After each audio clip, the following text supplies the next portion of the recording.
Ya, assalamualaikum warahmatullahi wabarakatuh. Perkenalkan, saya Emma Rusmi dari kelas Lembaga Perekonomian Syariah B. Di sini saya perwakilan dari kelompok 5. Saya akan memaparkan hasil diskusi kami mengenai materi asuransi syariah. Ya, sebelum kita memasuki materi, alangkah baiknya kita perkenalan dahulu. Anggota dari kelompok 5. Yang pertama ada Muhammad Safrudin, NIM 4319044. Yang kedua ada Mbak Putri Avinda Adha, NIM 4319045. Dan yang terakhir saya sendiri, Emma Rusmi, NIM 4319047. Ya, materi asuransi syariah ini memiliki 7 subbab. Yang pertama ada pengertian asuransi syariah, yang kedua ada konsep dasar asuransi syariah, yang ketiga ada prinsip asuransi syariah, yang keempat ada perbedaan antara asuransi syariah dengan asuransi konvensional. Ya, subbab yang kelima ada jenis asuransi syariah. Yang terakhir, kendala pengembangan asuransi syariah. Ya, subbab yang pertama ada pengertian asuransi syariah. Asuransi syariah adalah sebuah usaha untuk saling melindungi dan saling tolong-menolong di antara sejumlah orang, di mana hal ini dilakukan melalui investasi dalam bentuk aset atau tabaruk yang memberikan pola pengembalian untuk menghadapi resiko tertentu melalui akad atau perikatan yang sesuai dengan syariah. Yang kedua ada konsep dasar asuransi syariah. Konsep dasar asuransi syariah ini ada 3 ya. Yang pertama, saling bertanggung jawab, dalam artian para peserta asuransi takaful memiliki rasa tanggung jawab bersama untuk membantu dan menolong peserta yang mengalami musibah atau kerugian dengan niat ikhlas, karena memikul tanggung jawab dan nilai ikhlas adalah ibadah. Yang kedua, adanya saling bekerja sama atau saling membantu, dalam artian di antara peserta asuransi itu takaful yang satu dengan lainnya saling bekerja sama dan saling tolong menolong dalam mengatasi kesulitan yang dialami karena sebab musibah yang dideritanya. Yang ketiga ada saling melindungi penderitaan satu sama lain. Ini bahwa para peserta asuransi takaful akan berorient sebagai pelindung bagi peserta lain yang mengalami gangguan keselamatan berupa musibah yang dideritanya. Sebagai firman Allah dalam Quran surat Al-Quraisy ayat 4 yang artinya Allah telah menyediakan makanan untuk menghilangkan bahaya kelaparan dan menyelamatkan atau mengamankan mereka dari mara bahaya ketakutan. Ya, subbab selanjutnya yaitu prinsip asuransi syariah. Di sini ada 7 prinsip, di mana yang pertama yaitu prinsip tauhid adalah dasar utama dari setiap bangunan yang ada dalam syariat Islam. Jadi dapat diartikan bahwa setiap gerakan, langkah, serta bangunan hukum harus mencerminkan nilai-nilai ketuhanan. Yang kita tahu ya bahwa tauhid itu sendiri memiliki arti suatu kesatuan yang tidak dapat dipisahkan.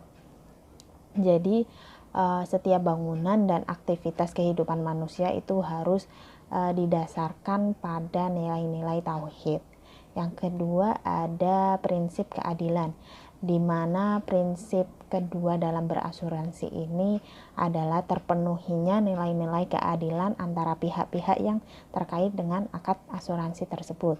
Keadilan dalam hal ini itu seperti upaya dalam menempatkan hak dan kewajiban antara nasabah dengan perusahaan asuransi.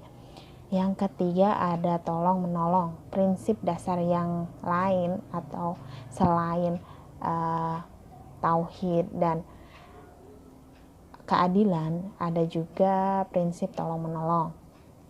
Prinsip dalam kegiatan asuransi ini, prinsip tolong menolong dalam kegiatan berasuransi ini harus didasari dengan semangat tolong menolong, karena seseorang yang bergabung atau masuk dalam organisasi asuransi ini sejak awal harus mempunyai niat dan motivasi untuk membantu dan menolong beban temannya yang pada suatu hari nanti mendapatkan musibah atau kerugian.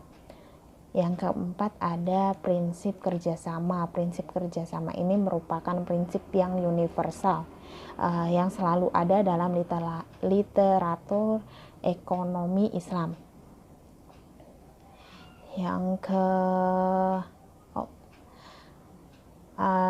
Prinsip kerjasama ini dalam bisnis asuransi dapat diwujudkan dalam bentuk akad yang dijadikan acuan antara pihak yang terlibat, yaitu anggota atau nasabah dengan perusahaan asuransi. Prinsip asuransi syariah yang kelima ada amanah. Prinsip amanah ini dapat terwujud dalam nilai-nilai akuntabilitas atau bisa disebut dengan pertanggungjawaban. Perusahaan melalui penyajian laporan keuangan setiap periodenya. Jadi laporan keuangan yang dikeluarkan oleh perusahaan asuransi itu harus mencerminkan nilai-nilai kebenaran dan keadilan dalam bermuamalah.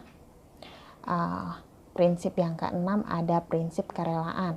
Dalam ekonomi Islam itu antara kedua belah pihak bertransaksi atas dasar kerelaan, bukan paksaan. Jadi kerelaan dapat diterapkan pada setiap anggota asuransi agar mempunyai motivasi dari awal untuk merelakan sejumlah uangnya yang disetorkan atau sejumlah dana yang disetorkan itu difungsikan sebagai dana sosial, seperti itu. Yang ketujuh, tidak mengandung gerhar atau ketidakpastian, selalu dengan syarat-syarat akad pertukaran, maka harus jelas berapa pembayaran premi dan berapa uang pertanggungan yang harus diterima. Ya, selanjutnya ada perbedaan antara asuransi syariah dengan asuransi konvensional. Perbedaan ini dapat dilihat dari segi konsep, ya. Asuransi konvensional adalah perjanjian antara dua pihak atau lebih dengan di mana pihak penanggung mengikat dirinya kepada pihak tertanggung dengan menerima premi asuransi untuk memberikan pergantian kepada tertanggung. Sedangkan asuransi syariah adalah sekumpulan orang yang saling membantu, saling menjalin, dan bekerja sama dengan cara masing-masing mengeluarkan dana tabaruk. Yang kedua dapat dilihat dari sumber hukumnya. Asuransi konvensional itu bersumber dari pikiran dan kebudayaan, sedangkan asuransi syariah itu bersumber dari wahyu Allah, sunnah Nabi Muhammad, ijma, qiyas, istihsan, maslahah mursalah. Yang ketiga ada dari segi jaminan risiko. Asuransi konvensional itu menggunakan transfer of risk, di mana menjadikan transfer resiko dari tertanggung kepada penanggung, sedangkan asuransi syariah itu menggunakan sharing of risk. Dapat diartikan bahwa di mana terjadi proses saling menanggung antara satu peserta dengan peserta yang lain. Yang selanjutnya dilihat dari segi pengelolaan, ya. Asuransi konvensional itu tidak ada pemisahan dana yang yang dapat berakibat terjadinya dana hangus. Itu biasanya pada produk saving life. Sedangkan asuransi Islam itu pada produk saving life itu terjadi pemisahan dana, yaitu ada dana tabaru, dana derma, dan dana peserta, sehingga asuransi syariah itu tidak mengenal dana hangus yang sebagaimana dikenal asuransi konvensional.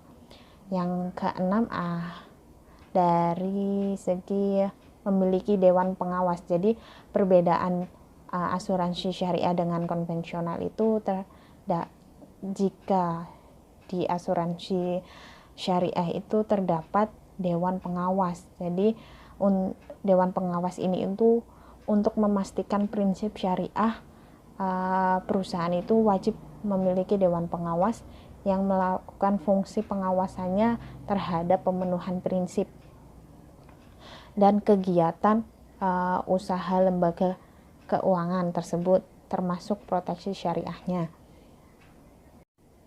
Ya, selanjutnya subbab yang kelima, yaitu jenis-jenis asuransi syariah. Di sini terdapat 3 ya teman-teman. Asuransi yang pertama, asuransi kerugian. Asuransi kerugian yaitu perjanjian asuransi yang memberikan jasa dalam penanggulangan resiko atas kerugian, kehilangan, manfaat, dan tanggung jawab hukum kepada pihak ketiga yang timbul dari peristiwa yang terjadi. Yang kedua, ada asuransi jiwa. Asuransi jiwa ini adalah suatu jasa yang diberikan oleh perusahaan asuransi dalam penanggulangan resiko yang dikaitkan dengan jiwa atau meninggalnya seseorang yang dipertanggungkan. Yang ketiga yaitu reasuransi. Reasuransi ini adalah perjanjian asuransi yang memberikan jasa dan pertanggungan ulang terhadap resiko yang dihadapi oleh perusahaan asuransi kerugian di perusahaan asuransi jiwa. Bisa disebut juga dengan asuransinya asuransi, seperti itu. Ini ada jenis asuransi syariah dilihat dari segi kepemilikannya. Ada 4 ya teman-teman. Yang pertama, asuransi milik pemerintah. Jadi asuransi yang dimiliki oleh pemerintah Indonesia yang sahamnya dipegang keseluruhan atau 100%.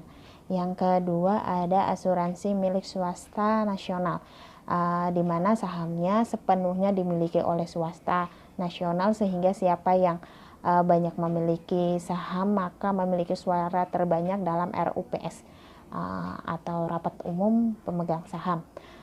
Yang ketiga, ada asuransi milik perusahaan asing. Jadi perusahaan asuransi yang biasanya beroperasi di negara Indonesia itu sebagai merupakan cabang dari negara-negara lain dan pemiliknya itu 100% oleh pihak asing. Yang keempat, ada asuransi milik campuran. Jadi jenis asuransi ini sahamnya dimiliki oleh swasta nasional dan pihak asing.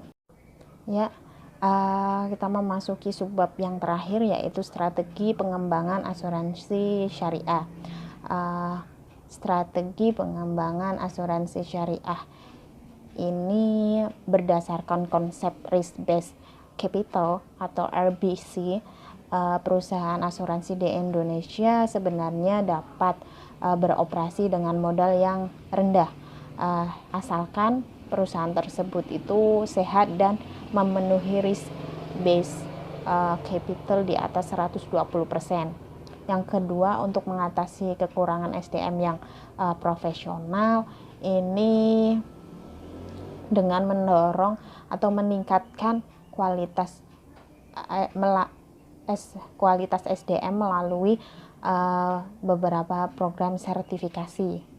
Yang ketiga, ada regulasi untuk sistem ekonomi syariah. ini memudahkan mereka untuk berekspansi, bukan malah membatasi ya. Bahkan jika insentif yang diharapkan misalkan bentuk perbajakan atau bentuk lainnya, asuransi syariah juga masih menemukan kendala masyarakat yang memiliki kesalahpahaman atas asuransi syariah. Yang terakhir, keberhasilan itu harus diukur dari sudut seberapa besar sumbangan yang telah diberikannya untuk keselamatan hidup anggota masyarakat dan baktinya untuk meringankan beban bencana dan malapetaka yang dihadapi oleh mereka.